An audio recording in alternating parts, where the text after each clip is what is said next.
Hi, and welcome to the Rags to Riches show with myself, Terry Blackburn. Now, today's guest is a good friend of mine. I met him a few years back, actually, when I was on holiday. Great guy called Joe Gonzalez. He has a really interesting model in the US, so based in Texas, a really creative way of purchasing properties. To give you an idea of the scale, it's over $2 million worth of fees he's generated in not a long sort of period of time doing this. It's called wholesaling real estate in America, which he's going to explain all about. He does mentoring. He's now starting to build his own rental portfolio. He's a really knowledgeable and great guy. So I'm really excited for the episode. So welcome to the show, Joe. What's going on, Terry? Good to see you again, man. You too, man. You too. It's been a while, hasn't it? Hey, Cancun. Yes, Cancun. Yeah. About 2 years now. Yeah. Good times. Definitely. Me and Joe met, like I say, when we were on holiday, we clicked. Both young guys, both into property, both ambitious. He's got businesses, he's got children, same as me. You know, he's really great guy. So I think the listeners and the viewers, Joel, really will really enjoy this episode because it is very different what you do. I do understand some people do this in the UK, but I don't think anywhere near on the scale that you're doing it. Absolutely, yeah. So I'd like to talk about a little bit about that. But what we do on the show, Joe, first of all, is we talk about your career so far and your story to hopefully sort of inspire other people. We'll break it down into sort of three parts. The start would just be how you got into wholesaling property, how it all started. The middle part will be the growth part, the exciting part, sort of what you've achieved and how you're doing it in volume. And then the last part would just be sort of what your attention is on now and what you're looking to do going forward. So if you could give us a sort of brief overview on that first part, first of all, Joe, that would be great. All right. So I'll go ahead and I guess just kind of let you guys know how I got started into just wholesaling in general. So this was, I want to say, I'll start from after high school, right? So I started doing sales jobs. I was doing sales, selling cell phones. I was going through, selling electronics. At some point, I was ordering things from China and selling headphones and speakers. It was crazy. So I didn't have a background, where a job I can rely on, like going to college and all that stuff. I chose not to. It just didn't. I tried going to the college route, couldn't pay attention. So it had to be sales. I like the scalability of sales as well. But I got to a point where I was like, okay, what the hell am I doing? I'm here selling all these things and I need something a little bit more stable. So I got into real estate by becoming a real estate agent. And I did that for about, I want to say a year and a half until I realized that it was another job. So essentially I was working for people who wanted to sell their houses. But what I wanted to do was get into real estate to own real estate, right? I didn't want to just represent people. I wanted to own real estate. I wanted to sell real estate. Long story short, I pretty much dropped the agency part of the business, and I got into car sales. Okay. Started selling cars. So I'm all over the place, right? Long story short, the car business was something I hated. I don't know a thing about cars. Okay. I like nice cars. That's all I know. So like I've seen your cars on Instagram. They're nice. Yeah, like I like nice cars all day, but like I'm here selling like 1990s Toyota Corollas, and like it just didn't make sense. So I started learning about a little thing called wholesaling real estate. How did I come across it? I honestly just out of desperation started doing research, like how can I make a buck in real estate, and I started learning that. So I had $1,500 to my name. I had quit the car dealership business, and at this time, I'm with my fiance at the time. I wasn't married, and I was like, look, we're about to go broke, but I'm gonna have to figure this out. I'm gonna give this wholesaling thing everything that I've got. All right, this was September of around, or I want to say around summer of 2017.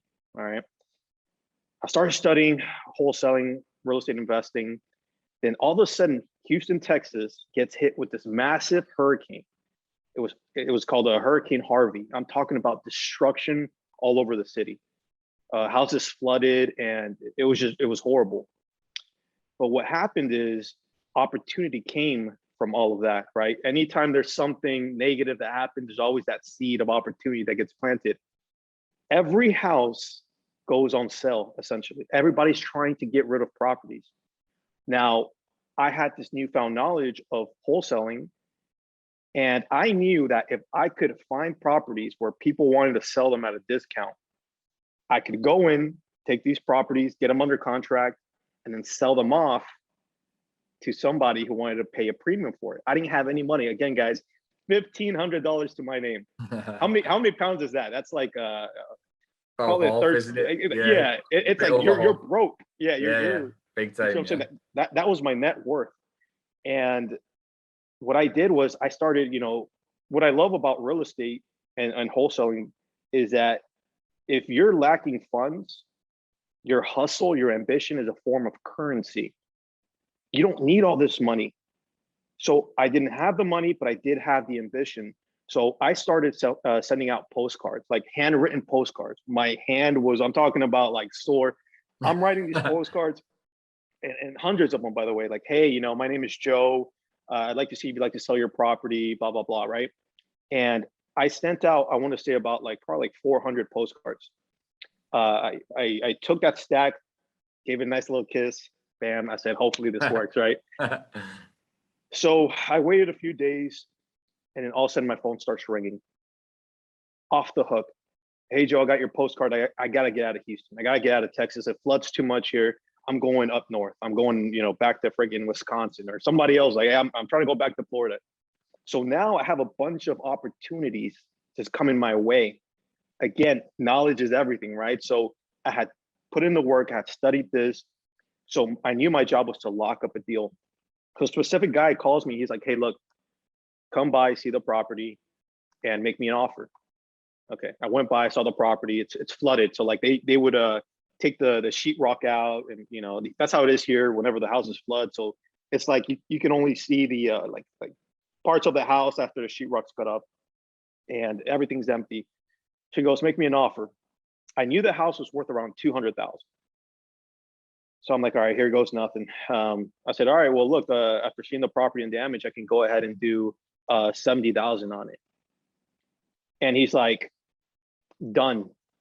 I'm like, you don't have to be done with me, sir. I mean, and I'm like, wait, what do you mean done? Like, it's a deal? He goes, what are you talking about? Yeah, let's do it. I'm like, oh, okay, well, yeah, let's do it. We locked up that contract, and at that point, it was so real for me. Okay, I'm onto something. I just got an asset at more than half off. Let me see if anybody actually wants to buy this thing. So then I go to a few investors, because you could find these investors on Facebook groups. They're all over, people that want to invest in real estate. So then I go up to this guy I found on Facebook. I'm like, hey, make me an offer on this. He's like, look, you're not going to like the offer, but I'll make you an offer. I said, okay, just submit the offer. He goes, well, I'll do 94 on this. Keep in mind, I'm about to be broke, right? I said, I did some quick math. I said, that's $24,000. I said, done. He goes, done. About a week later, I had a check for $24,000, and my life has never been the same. And that was my introduction to real estate and the power of just ambition, knowledge, hustle, and creating that currency I'm talking about without you actually having any dollars, pounds, euros, whatever, just because of that will and that knowledge. So that's the long version of I think that's the first deal. I think I liked what you said early on there about you had no money, but you had loads of ambition. And I think people will be able to relate to that. So there probably will be people listening who maybe haven't bought the first property yet or don't have much capital to get started. Yeah. It is a way of doing that. If you relate that to the UK, what you talked about there, writing the postcards, it's quite a few people who do that. We call it direct to vendor letters, or DTV. So DTV. Yeah, direct to vendor. So you send letters in blue envelopes and quirky little ways to do stuff. Oh yeah. If you send enough, you will find the motivated. It's a numbers game. Yeah, numbers game. 100%. I love that, and loads of ambition but no money. I think that's a great phrase. I think you should trademark that one. Love it. Okay, cool. So that's how you got started. So how on earth is it went from that first one making 24 grand to £2 million in fees in 3 years, 4 years? Yeah, around three years. It's like 2 million plus. I should have gone back and gotten you the exact number, but it's pretty good for wholesaling. Yeah, definitely. So this is what happened. So after I did that deal, it's like you celebrate, you get all excited, but then you're like, oh shit, I got to do this again, right? Yeah. and that's when you're like, oh man, I gotta get it together. One thing I learned about money is once you get over that what's that nirvana, just that excitement of that big payday, you realize you have to keep doing it and doing it, and especially to create a certain life. So I was like, okay, I gotta get my stuff together and figure out how to do this consistently. So it's not just, the key is not to just do a deal, it's how do you do deals consistently. So now it's back to the drawing board, trying to figure that out. So direct mail had worked, but my hand was getting a little tired, right? So I said, let me reinvest some of these funds into a proper campaign. And there's companies, I'm sure all over the world, they do this for you, where you don't have to do the writing yourself. So I found a company and I started sending out a few pieces of direct mail. And these companies, they kind of, it seems like they're handwritten letters, because those give us really good conversions, where it's not just a very formal like a postcard. It looks like it's handwritten. So I was delegating that to a company. I was sending those out, and then I started cold calling. And that's a grind. It's a grind, but I was just so hungry. Life's so short. You want to be the best version of yourself. You want to build a legacy. And at this point, I'm like 28 years old, and I felt like I found just that lotto. Like I hit the lotto. I found out how I was going to go from not achieving what I want to achieve in life to actually obtaining everything I believe I was worth. Because you have to believe you're worth a lot more than where you're at. You have to really value yourself, and I did value myself. I felt like I was worth a lot more. I finally found how to get to that next level, and I'm going to do everything in my power to get there. So delegated that, started cold calling, and people are still under distress. After an event like that, it's going to be months, sometimes even years, until people really, start taking action. Some people wait to sell. So we had a lot of flooded properties for about 2 years, up until like 2019. This happened 2017. So I kept targeting these areas, entire areas that had flooded. So, nowadays is a little different. We target specific distress points. We were literally hitting entire neighborhoods, and we kept getting properties under contract, kept selling them. I started building relationships with buyers. So before I didn't really have the right buyers. Now that, I was known to bring good deals to the table, the buyers are coming to me like crackheads wanting some crack. Like you're like, hey bro, you got that next deal? I'm like, hey, yeah, I got that stuff for you. Definitely. So all of a sudden I got a whole freaking operation going, and it was great. What ended up happening is things started drying up literally because, other investors were also taking some of these properties. I had done a lot of business. So then I started targeting specific distresses, like foreclosures, properties that had like they owed a lot in taxes here. Like all this stuff is public information in the United States in general. You're able to contact what's called the county clerk and ask for people's information that are behind on taxes. People who they're called code violations too. So like, let's say if you have somebody who hasn't cut their grass in like 2 months, grass is up to here, or someone who has a broken window or ugly tarp on the roof. This is all public. You contact the county clerk, and you simply say, hey, I'd like a list of all of the homes that look like shit. Well, you say that in nice terms. Yeah. Like bloody shit. Yeah. So you go ahead and do that. They send you an Excel file, and you can cold call them. You can do text messages. It's all public. So, and one of the advantages I had just through figuring out how to do that was that I wasn't paying for my data, because data can be pretty expensive when you're doing mass marketing. So the data was all free. I was pulling all this information from different counties, and I grew. I just had a large database of people that I can target. I would stay on the phones. I was working a lot, like I'm not even exaggerating, like 12 hours, 13, 14, 15 hours. But I was that hungry. So that's how I was able to scale my business. A lot of ambition, a lot of hunger, focus. And then from there, it just started growing. Well, I think that's a great story. And at the very start of that, again, you said, how do I repeat this and how do I scale this? And some people can luckily do one or two deals, but to then, and you're looking for the distress. I wish you could do that in the UK. My understanding is I don't think you could do any of this, bringing this Clark guy or whatever he was called to find, that'll be amazing if so. But there's just we call it in the UK like being a hunter. So a hunter just goes and finds business.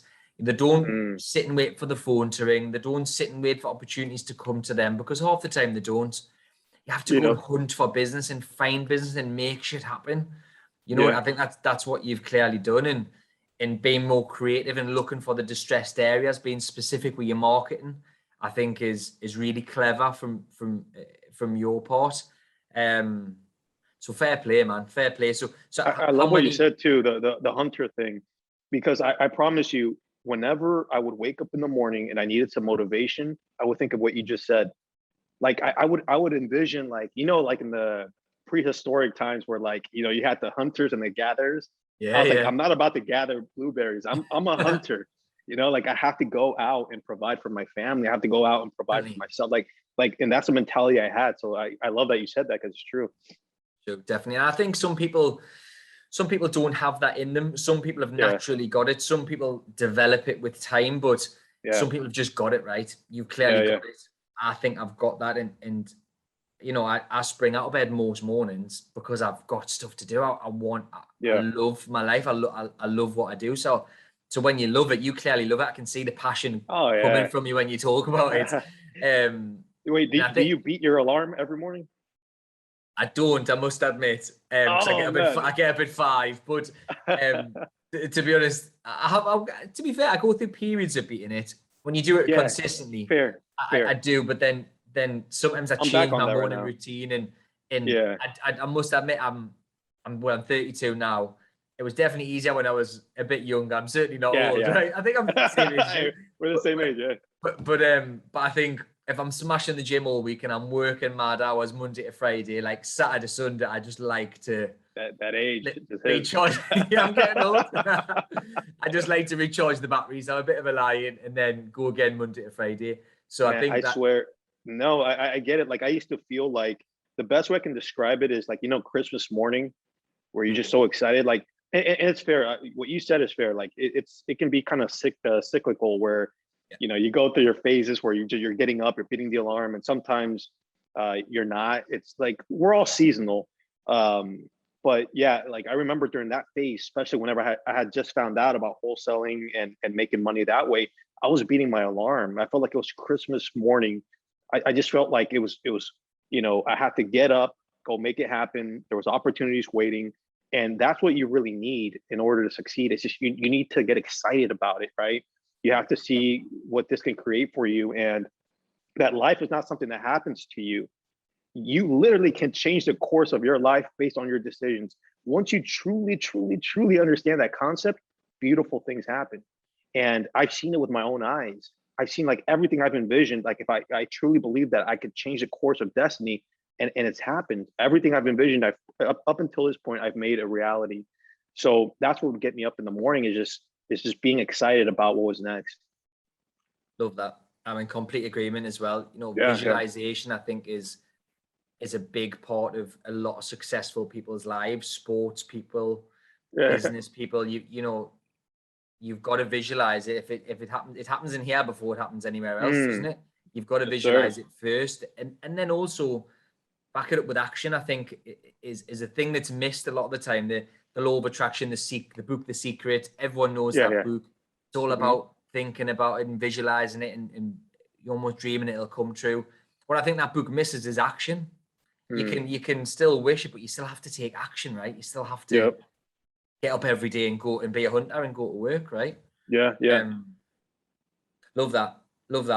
Just before we go on to the sort of what's next for you in your career, you mentioned you get up every morning because you visualize what you want to achieve, and you've got big things that you want to achieve. Have you got a method on how you do goals, or have you got like a morning routine? I know you do read a lot.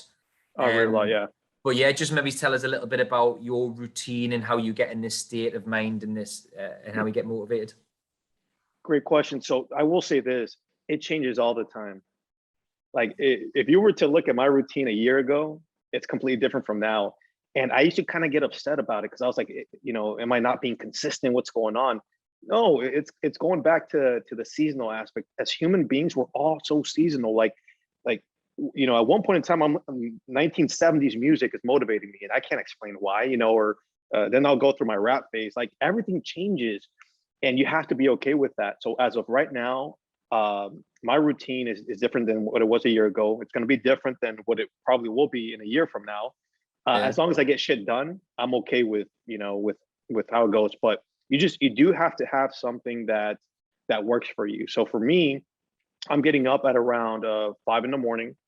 I have my alarm set for around 6. So that's why, You beat the alarm, yeah, I'm going through that season where I'm just so excited and because I see that vision, it's pretty clear. So I get up and I go straight to like my coffee. I do coffee. I do my peanut butter and toast. Like that's my power meal in the morning. Yes. And from there, I start reading. I get straight to the books. And reading changed my life because I didn't have certain guidance growing up.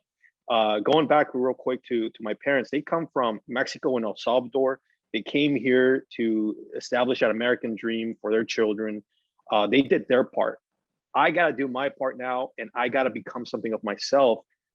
Books have done that for me. The way I see books and authors is like they kind of are that guidance that I didn't have growing up. I didn't have a rich grandfather, grandmother. I didn't have any of that. So I get the knowledge of the world implanted in me through books. I feel like these are people guiding me. So I take the good and I grow. I want to grow every single day. So I do that for about an hour. I'll do podcasts like such as these podcasts, by the way, have helped me so much to get to that next level. That's why whenever we talked about me getting on here, I was excited because I know that this is going to help somebody. And if it wasn't for podcasts, I would not be here. I would not be. School does not teach you half of this stuff. School will not teach. Don't even get me started on school, right? But it's so true, though. If I went to a class that talked about, let's say, Rich 101, I would have been there. It wasn't offered.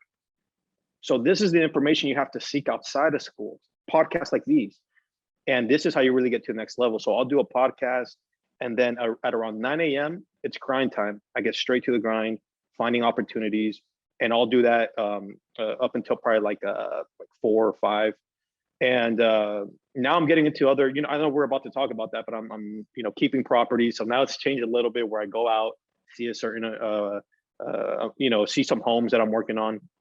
But for the most part, from in the morning all the way to around 5, I get straight to the grind. And then some family time after that, which is very important. So Courtney doesn't divorce me. I've met your fine lady. Yeah, look, lovely woman. We got on really well. She's amazing. And let me say something about that real quick. You have to have the right spouse. 100%. You know this too, right? Because I'm telling you right now, if I was with anybody else, they would call me a workaholic, and they'll probably say that I'm obsessed with money, and they wouldn't understand. I'm just trying to be the best version of myself and leave a legacy for myself, for my children, for their children's children. She gets that. This is my sport. It's like, imagine, a world-class athlete. Imagine if their spouse was constantly questioning why they're trying to be the best version of themselves in that sport. Real estate is a sport. Definitely. Real estate is a sport. What's the difference? It's a mental sport. So having the right spouse next to you is critical. Again, I think that's a great advice for anybody listening. And there is some people out there that'll drag you down, and everyone, well, a lot of people would have heard the words, what you working so much for? Stop. You don't need to work this much. You don't need to buy any more property. You don't need the business to get any bigger. Why don't you spend some time with me? Mm-hmm. Yeah. Those people are dragging you down whether you like it or not. And if you've had the best day ever at work and you come back to negativity, it dampens the whole amazing day that you've just had. I completely agree. Having the right support network and the right people around you at home is, it is. It's critical for sure. Love that. Love that. So let's talk about, I've got some specific questions about what you actually do, but let's talk about first. So what's next for Joe Gonzalez? What do you want to achieve next? What is your attention on? Where are you going to take this business? All right. So I'm also excited about this portion because let me say something, guys. Once you figure out how to make money and even consistently, the next step is realizing that no matter how hungry, how ambitious you are, at some point you're going to burn out. It's going to happen. You're going to burn out. So you have to get smarter. You have to get more efficient with how you run your business. And that's the stage that I'm going through right now, is how can I be more efficient without having to hustle as much? So I'm keeping assets now. I got tired of being rich. And people will think I'm crazy, but there's a difference between rich and wealthy. Huge difference, right? You don't want to just be rich. I mean, rich sounds good to someone who isn't making money, but once you're rich, you realize wealth is where it's at. So what do I even mean by that? You want to get to a point where if you're no longer working, you're still making money. If I'm wholesaling properties and I'm, doing 4 or 5 deals a month, and let's say each deal is paying me out even $10, $12, $15,000, that's a lot of money. But whenever I stop, the money stops. So it's about parking that money in the right assets. So what I've been doing recently is I've just been adding an extra exit strategy to my transactions. My exit strategy has always been to wholesale, get a property under contract, find a buyer, none of my own money. I just sell it off. I make the difference, right? But now I'm locking up the property, closing on it, keeping it, renting it out, because now it's a wealth play, right? So I'm making money while I'm asleep or in Cancun, like I can. So that's the key is to know that you are keeping assets. And I'm working on my portfolio. In the United States, you're able to have 10 what's called conventional loans. They allow you to basically have 10 loans under your name, and they could be rental properties, doesn't matter. And then you're maxed out. So I'm going to max out on my 10. And then in the future, I'm looking to get into multifamily. I want to get into hotels. I'm trying to be like Terry. And the sky's the limit, like I want to go ahead and get into like even skyscrapers. Why not? Right. So it's about legacy. I'm focused on the legacy aspect of my life and my business. Love that. And again, picking up just from what you said there, the rich and wealthy thing, I think is a really good one. Some people don't, and maybe it's in the UK that they take those words in a different way, but your message is completely spot on. It doesn't matter how much you earn and your earned income. It's your passive income that matters, and too many people spend all of the time here. Some people never spend any time in passive income. They don't even know what it is. Some people, right? But you're right, and you went from earned income, as in earning lots of money doing it's like assisted sales, we call it in the UK, the wholesaling, and you've done amazingly well. But then you're starting to reinvest that in your future, right? And being wealthy. And I think a lot of people go through that similar sort of on that similar track almost of earning money, earn a lot of money, and then investing it. And you have to. And fair play, I think it's the way to go, right? So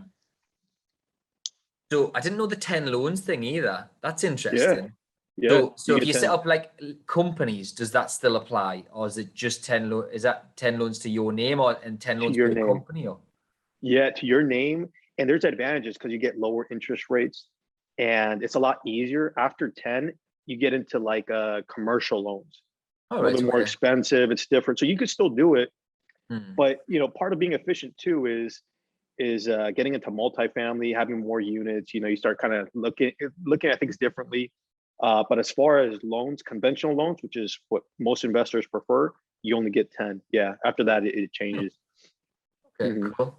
That's interesting. And a lot of the big players in America talk about multifamily, don't they? The Grant Cardones, the Robert Kiyosaki, or these. That's what them guys do, isn't it? Oh yeah. There's something here too that I think your listeners will appreciate. Because here's the thing, guys. Like the way I see it is, I would love to invest in England someday, right? Like if you are really ambitious and you think big, like you don't just look at your state or your country, you look at just international. So it's good to learn about what other countries are doing. Here in America, there's something very powerful. I don't know if you guys have anything similar, but it's buying a property subject to an existing mortgage. So what the hell does that even mean, Joe? I'll tell you what that means. So basically, if you have someone that wants to sell their property, right? But let's say they don't really have a lot of equity, but they are saying, hey, you know what, Terry, take this property. Like, I know, it's worth 100,000. I owe 90 on it, but do something with it. You're able to take over their payments and get the property deeded over to you. It's a very powerful technique because you own the property, but you don't own the debt. And that's freaking crazy.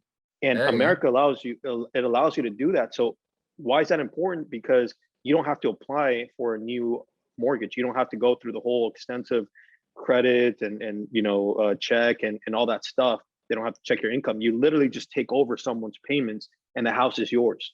And again, you don't own the debt. If for some reason the house foreclosed, as screwed up as it sounds, you're not responsible. You don't take any hits. However, obviously you shouldn't be doing that. Yeah. But this is another way that you're able to scale the amount of properties that you own in a very short period of time. Subject to. I think there's similar things in the UK to that. So like a lease option is, again, I've never done this, but I had a guest on called Mark Shaw. If you listen to that episode, I think he's done something, recorded it in September. I think he did 38, 39 lease options year to date, just in that year where he positions it like, I'll babysit your mortgage for you. I'll pay you a set amount of income, for example, a set amount of rent, which covers that person's mortgage payments. So they can then move on and move elsewhere or do whatever they want to do. He effectively then takes ownership of the property, but not the debt, similar to what you're saying. He'll then charge an uplift of what he's paying them. So he's still profiting from that property, but he's not taking on the debt. And he also said you can scale that so much quicker because you're not going through the loan process. You're not going through credit referencing, credit checking. There's not much legal work involved. So you can get one of those over the line in a couple of weeks. Whereas in the UK at the moment, to get a mortgage through and a purchase through the conventional route is literally 3 months. I've had purchases that were agreed and mortgage applications went in March, which still on through, and it's November. Wow. Like that's solicitors, it isn't, and they use the excuse of COVID. That's the excuse for everything now, isn't it? Everything, for everything. So that's an interesting one. Wow.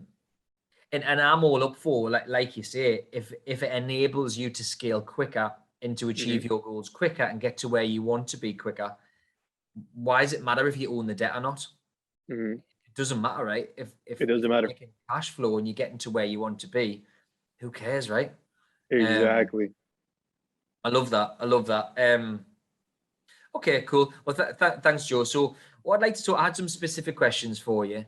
Just in really, really simple terms, how would you explain wholesaling to one of the listeners? I know we've talked about it already, but a short explanation of, first of all, how you would explain it, but then second, how you would explain that to someone whose property you're going to do it on. So if you're going to approach someone, how do you say it to them? Okay. So I'll start by explaining just the concept of wholesaling. So let's say you have Mr. Seller, and Mr. Seller wants to sell their property. Now, Mr. Seller understands that the house needs a lot of work. So one thing that I learned about this business is that, as crazy as this sounds, not everybody cares about money. I learned that because I found that people are willing to let go of their properties at a discount for convenience. We're programmed to believe, because we're ambitious and we're businessmen, businesswomen, that money's very important. Some people could care less. They want convenience. This is why, like, for instance, here in America, you have pawn shops. People will sell things at a discount. You can go into a car dealership and turn in your car and make less money than you would selling it by yourself, because there's a convenience factor.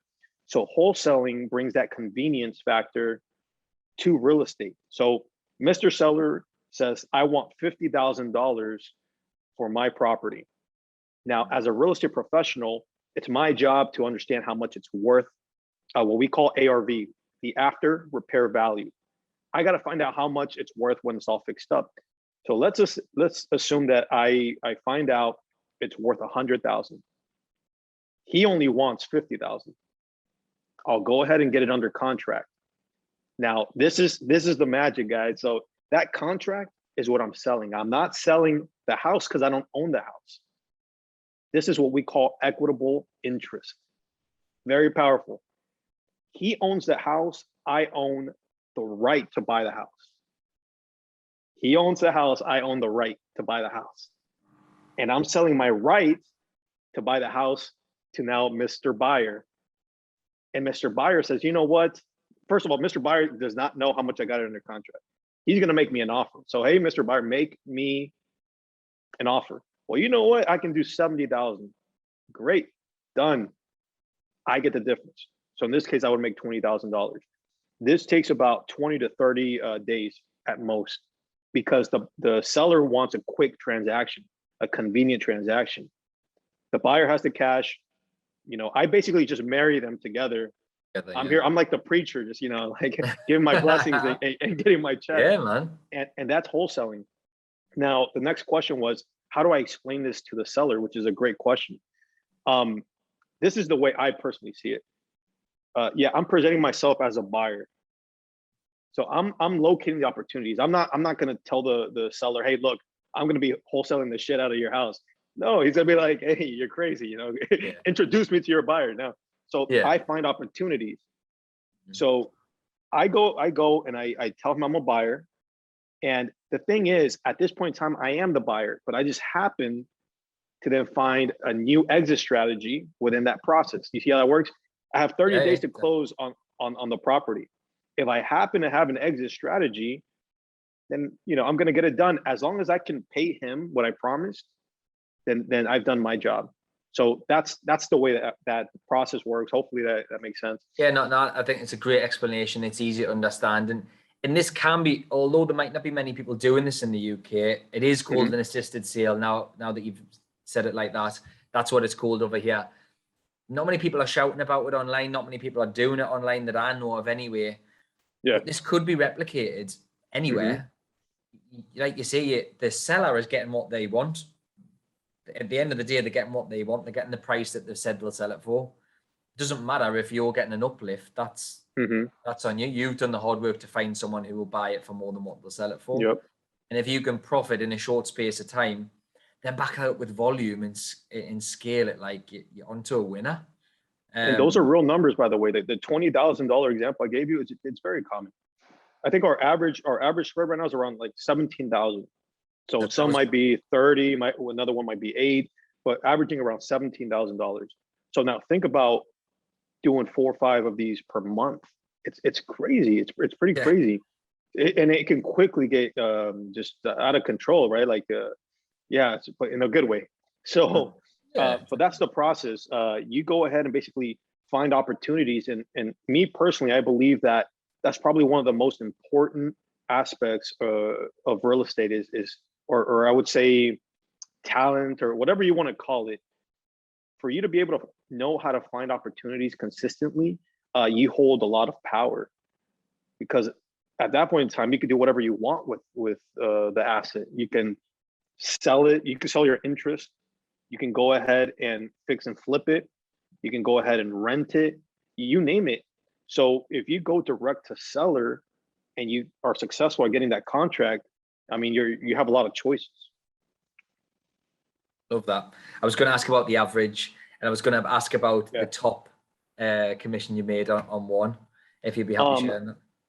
50,000 on one. Wow. But the biggest month I've had is 200,000 just accumulated over in 1 month. In 1 month, yeah. Crazy, that isn't crazy, it? Crazy. Yeah. But it's testament to your hard work at the end of the day, you know. I will say this real quick. When you start making that kind of money, you find out who you really are. Like, because you literally feel like you can have anything in the world, right? And what I love about this whole process is I found out who I am. I've had plenty of money, and I didn't go just shit crazy, right? I didn't just start flying off to freaking Ibiza and fucking partying like, for a year straight. I've been at home. I focus more on business. I've had my share of fun, but making that kind of money really allows you to figure yourself out, who you are, what you're trying to do. So I really enjoy that process. As crazy as that sounds, because some people can earn themselves to death, I think is the saying. If I would have had this kind of income when I was in my early 20s, I don't even think I'd be here right now. So timing is everything. I'm glad that I was able to find this at the right moment and not just, go crazy with it. Definitely. Again, that's a great message. When you earn that type of money, you learn about who you really are. Yeah. Yeah, definitely. Because money doesn't make you happy. It just gives you more freedom, options, and choices. And I think it also it emphasizes who you actually are, doesn't it? If you're a nice person, it'll make you nicer. You have the ability to be nicer. If you're a dickhead, it'll make you a bigger dickhead. Exactly. So yeah, I love that. Again, I think there's been some great content in this episode for sure. Yeah, and I'll say one more thing: money doesn't erase your insecurities either. So just because you're making a certain amount, everything that you're insecure about doesn't just magically go away. You have to keep working on yourself. Now you're just a richer you. You can go wherever you want. You can eat whatever food, but after a while, even that gets old. Okay, I already we have a place here called Mastro's. It's like steaks and like freaking, top everything. I found out when I started making a certain amount of money is that you can only eat so many freaking steaks until you're like, I'm kind of bored of this, right? So, steaks, yeah. You know what I'm saying? So the point of that is just because don't feel like money's going to erase all your insecurities, that it's just going to wash everything away. You have to keep working on your craft. You have to keep working on yourself and becoming a better version of yourself. Money is just going to go ahead. It's a number in your bank account, but you have to always be a work in progress. And at the same time, obviously making money, but don't forget that, because that's what I thought. I thought once I reach a certain income, certain things would just go away, and they don't. So always keep working on yourself, and that's what I do. I love that, and that's definitely a common theme along all the guests that I've had. I've just interviewed a billionaire last week. We've had people on who've worth £100 million. They've got £100 million worth of property, and they all say the same thing. They are still, even in their 50s and 60s, 60 years old, they're still working on themselves, and it's never ending.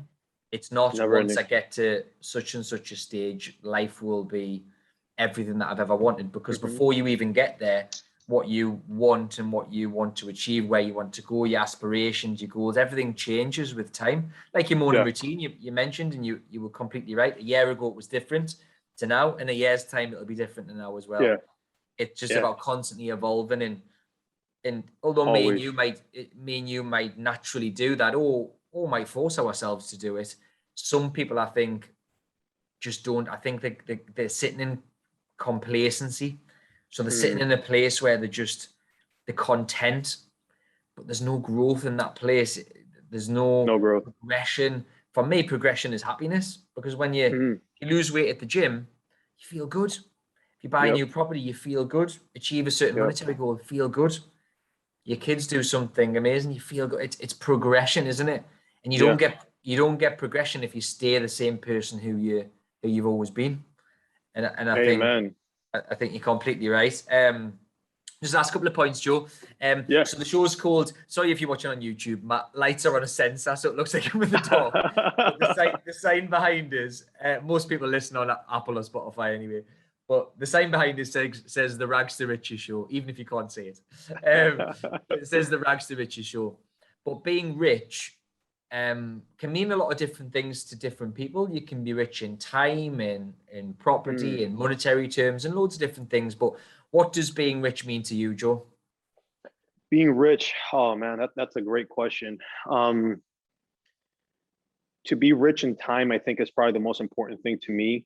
To be able to spend time. I mean, it's such a cliche answer, but I have to give it. It's being able to spend time with family, and to be able to have, because I have two little ones.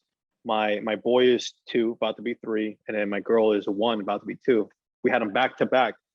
But Yeah. I want to be rich in time to be able to be a present father, which is very important to me.